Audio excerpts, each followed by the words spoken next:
And we're back to learning Inkscape, and this time I'm going to show you how to merge layers. This is an updated video because someone gave a great comment and I wanted to implement that in this video. So we've got these three objects.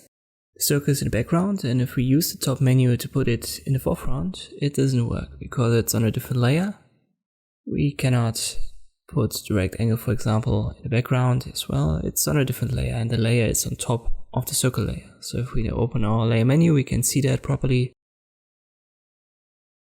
We've got one layer for each object created. And if we want to bring the circle on top, we just have to put the layer on top. For example, move the rectangle layer to the bottom, and we can use that menu for that.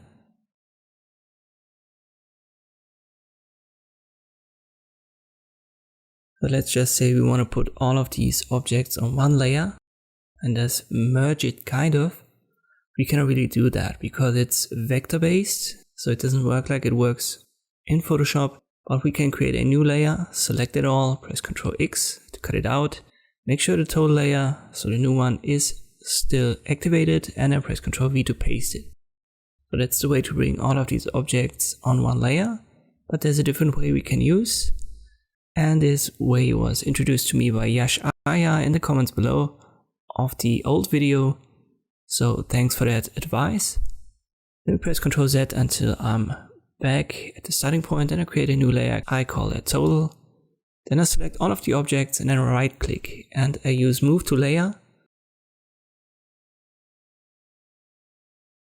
And now I can just select the total and move all of these objects to the total layer. And as you can see, that works as well. And now I can use the top menu to rearrange these objects within the one total layer. So this is the, it's not really merging because we haven't merged the layers, as I've said. That doesn't work in vector-based programs, so it's not like it works in Photoshop or any other raster software.